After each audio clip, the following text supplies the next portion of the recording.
Pinaimbestigahan ng komite sa Kamara ang pagpasok ng mahigit 30 Chinese national sa PCG Auxiliary. Ayon naman sa Philippine Coast Guard, walang basehan para ituring silang espiya. Sa paglalayag naman ng barko ng Pilipinas patungong Pag-asa Island, sinundan sila ng barko ng Chinese Navy. Saksi si JP Soriano. Kasama ang Philippine Coast Guard, Bureau of Fisheries and Aquatic Resources o BIFAR, naglayag ang grupo nung Lunes papuntang Pag-asa Island para sa Maritime Patrol Mission at Marine Scientific Research. Bandang 10:45 ng umaga nung Martes, habang papalapit na ng Pag-asa Island, biglang sumulpot ang Navy ship ng China at parang aninong sumusunod sa direksyon ng mga sasakyan ng PCG. Ayon sa Philippine Coast Guard, niradyuhan ng BRP Cabra at BRP Sindangan ng China Navy ship pero hindi raw ito sumagot. Pero makalipas ang may isang oras, bumuelta at nag-iba ito ng direksyon. Pasado 1:00 ng hapon nitong Martes, narating na ng PCG vessels ang Pag-asa Island. Mga kapuso, yung nakikita nyo sa likuran ko, ayan po ay ang Pag-asa Island. Yan po ay kabilang sa Kalayaan Island Group at bahagi po ng probinsya ng Palawan. So, sa tapat lang po niyan, makikita nyo po agad, makikita nyo na yung puluntong naman ng mga Chinese militia vessels. At matagal na po silang nandyan. Nakikita lang po, nakasteady, hindi gumagalaw.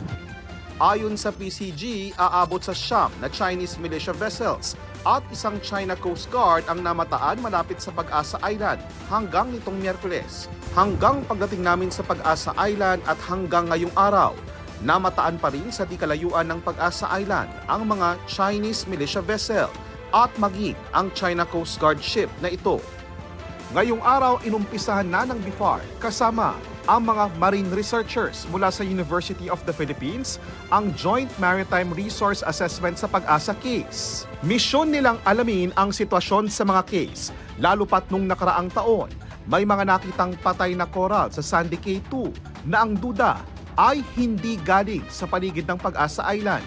Bukod sa pagsasaliksik sa lagay ng biodiversity sa Pag-asa Island, isa sa mga nais ding malaman ng mga eksperto kung sadya ba ang pagtatambak ng mga patay at durog na corals. If it's true that those are really damp, it will almost be on the above water already. So actually, it's only part of the assessment. We will be able to look into that area where there will be possibly some damp corals that are not from that area. But for now, we don't know.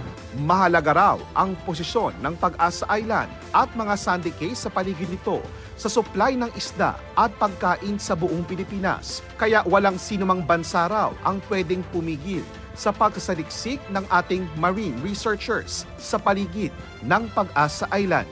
Pag-asa belongs to the Philippines. No? So regardless whether they are there or they are not there, we still have the sovereignty rights to do this kind of scientific research that falls within the waters in Pag-asa Island. Samantala, ipinag-utos ng komite sa Kamara na imbestigahan kung sino ang nag-recruit sa mga Chinese national sa Philippine Coast Guard. Lumabas sa pagdinig kahapon na mahigit 30 Chinese nationals ang minsang naging miyembro ng Philippine Coast Guard Auxiliary.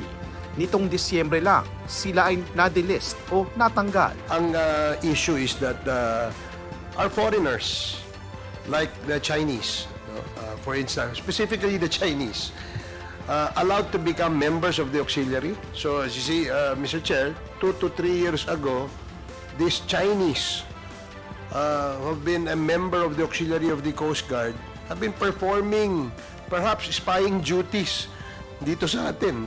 Pero ayon sa PCG, walang basehan para ituring silang espiya. Wala raw silang akses sa sensitibong impormasyon at walang direktang partisipasyon sa operasyon ng PCG, kundi sa mga humanitarian mission lang.